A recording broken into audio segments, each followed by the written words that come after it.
Check 1 2. Dub Turbo 2.0 is here. Well, not really. It's a tease video. I'm on my last pass back with the programmer.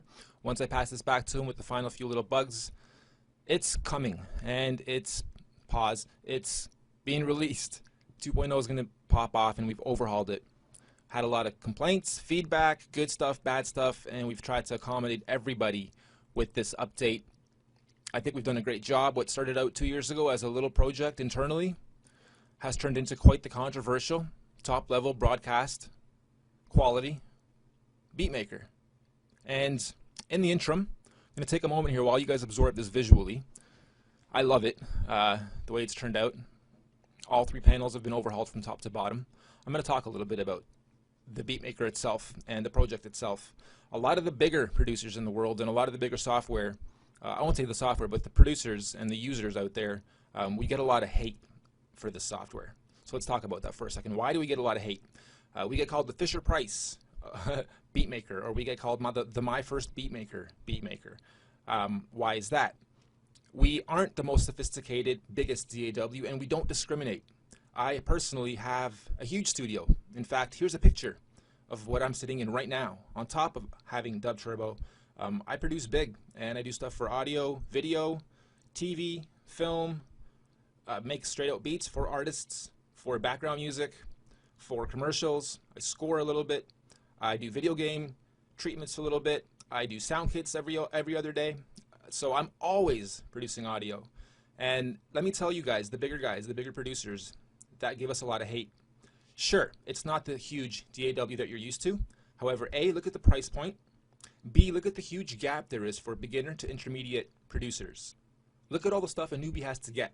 From a powerful machine, to a DAW, to VSTs, to a MIDI controller, to MIDI in and out wires, to earphones, to monitors, to audio and video. Audio monitors and then screen monitors. Sound kits. Anyway, what I'm trying to get at is it's a lot of gear and it's a lot of commitment and it's a big learning curve. So this eliminates all that for one. And like I said, we don't discriminate. I love my Fruity Loops. I love my Cubase. I love my Logic Audio, or used to when I had my Mac. Love my Pro Tools when I played with it a few times. And it's all kind of the same. It's all sequencing at different levels. So this A acts as an amazing catapult into any of the other bigger DAWs once you get past the basics.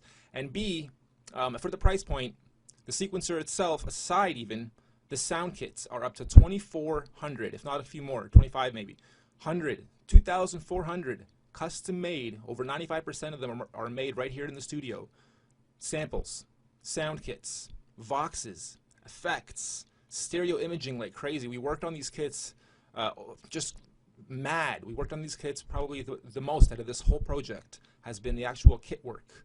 And then the revision process in the software has been a 2-year in the making, very expensive, very frustrating process. And we've capped technology. So my programmer is trying to, constantly be on the bleeding edge of that technology.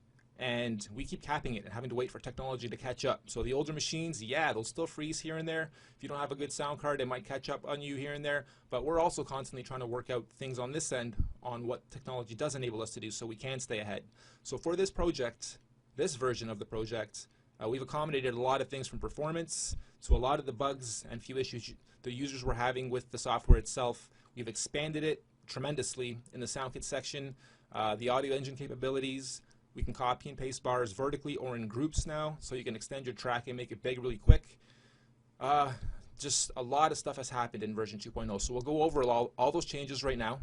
I'm going to do what I usually do. This won't be an instructional video, mind you. It'll just be like I'm going to build another beat and show you guys what we've done in version 2.0 to improve on it. And what I'll do is build that beat. Here, let's start right now. I'll build that beat at a high BPM, so it's really working my machine. Let's say 180. You'll notice before, when I went in here and pressed any of the buttons, it would trigger the samples. So not a huge bug, but we managed to fix that, get that out of the way. We'll change our bar count. Actually, we won't even change the bar count just yet. Not much has changed as far as new buttons. Everything's just been laid out a little bit easier for the visual eye to navigate through, and all the shortcuts are labeled right underneath all the buttons. And a few other shortcuts are available within the help section. So what are we going to do first? We're going to draw 2 bars, click, hold, and drag. You'll notice now there's a nice white outline so you know which bar you're on. And we're going to click edit. You'll notice we have a new panel designed for the drum machine as well. Turned out wicked as well. All the kits are now on the left-hand side, easy to get to. And again, tons have been added of everything, from instruments themselves to voxes to effects. Just went nuts on them. So I'm very, very proud of them. And I think you guys will really enjoy these, even if you pull them out of here and use them with other DAWs. And we'll do a few videos about that too, on how to import sounds into Cubase, or how to bounce out tracks and import them into other DAWs to keep playing with them with a little bit more capabilities and effects and mastering and compression techniques and that kind of stuff. So, working at a tempo of 180, we'll start off with beatbox. Sure. A few things we'll take note of is the sound pads are here. And then as you're developing your beat in the sequencer, you have a reminder by actually clicking on any of these while they're highlighted. So if you're building a beat and you're like, what's number 5 again? You don't always have to go down here. You can just go 5. Oh yeah, that's my hi-hat, and it's written. So it's very easy to navigate. The volumes, we used to have a little bit of a tricky problem where it wouldn't save the volume position. So if you changed kits, it would reset the volume. Even though the volume was at half, the kit would change, and then that would go back to here, even though we have it listed here. So a lot of the stuff with the volume, even the master volume and exporting volume and whatnot, has been normalized, has been controlled now, so everything should stick nice and easy. So let's go ahead. I don't really want that one. Let's choose a different one.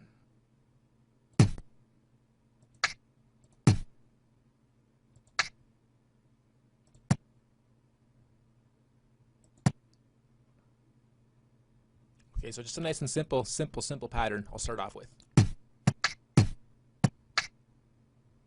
The loop, something else we finally fixed, timed right. No matter what tempo you're at, it'll loop pretty much perfectly for you guys now. That wasn't really a big issue for us, by the way, because this isn't a looper. Even though I know for beat making it's silly not to have the loop working properly, but this isn't a simple looper. You grow the bar counts out, you start making your beat, you're not really worried about the first 2 bars or 1 bar looping properly or not. However, nonetheless, it'll finally loop properly. So even while it's doing its thing, we can keep developing and building on it now while it's playing.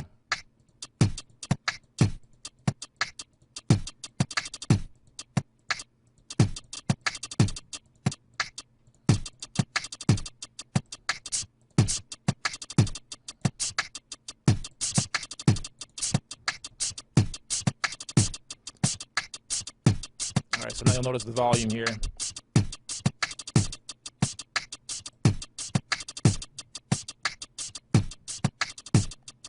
That'll now stick, even if we change up. In fact, that's another thing we fixed, is while you're changing up the kits, it won't stop. It'll keep looping on the new kit now.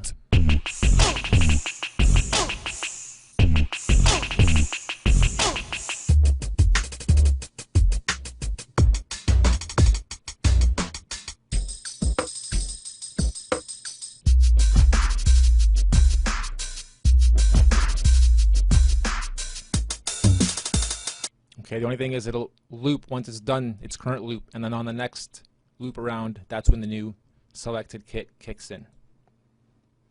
Alright, that's about it for this. The metronome is simple, on and off here. It's pretty much universal.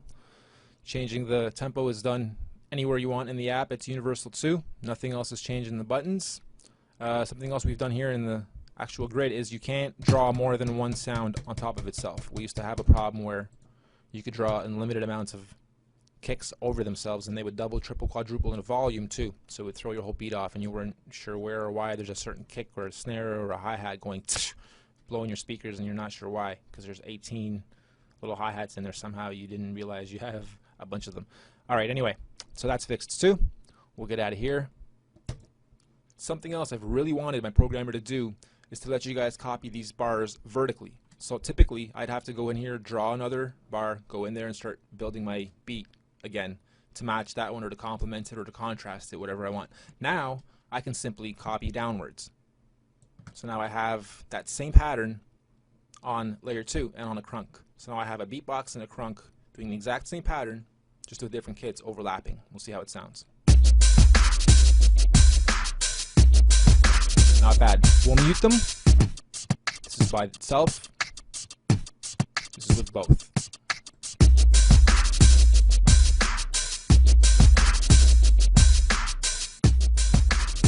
That second one's really overpowering it, so we'll bring the volume down.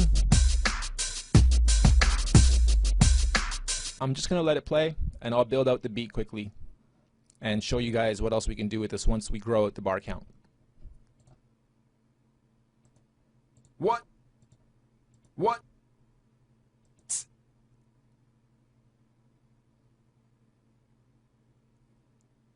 the matter?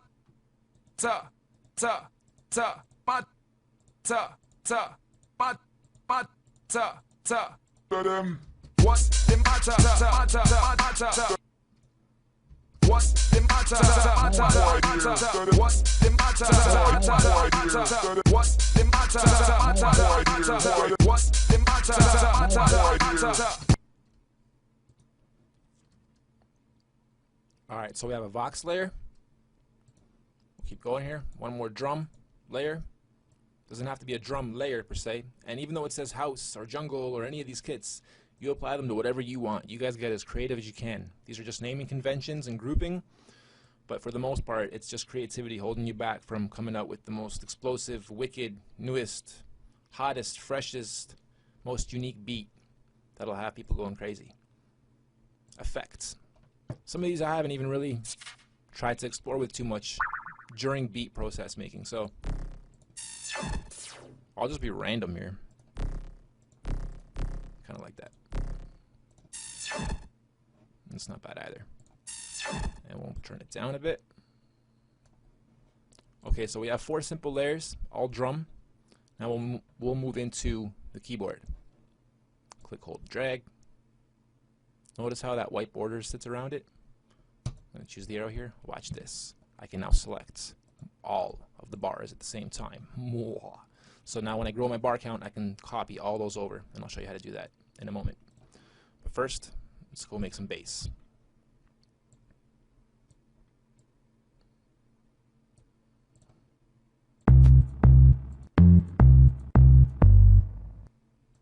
Oh yeah, all the keyboard triggers still work. For those of you new to Dub Turbo, we utilize the keyboard you type on to enable you to actually pump out the sounds and samples like.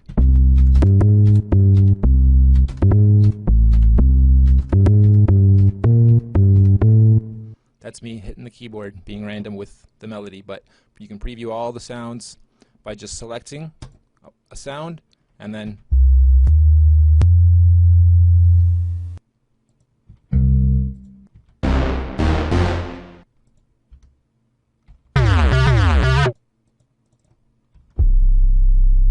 oh, I like that. Let's use that.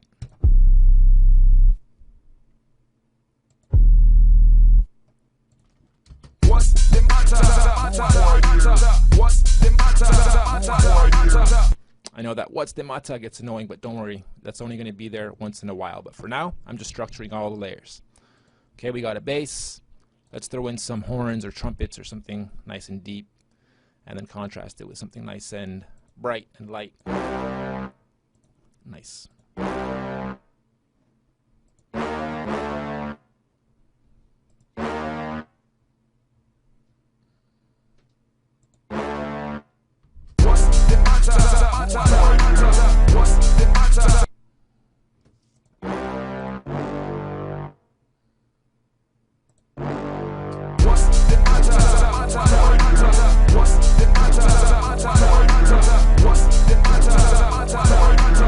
And if we want to change it up, just change it up. You want to do chords?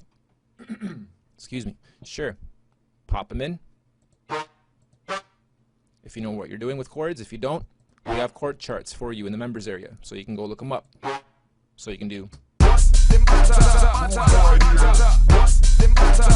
Might not be able to tell on certain sounds, and you can on others quite a bit, and chording doesn't work because the sound is just too affected already, so it doesn't sound good overlapping too much. Sounds pretty good on this one.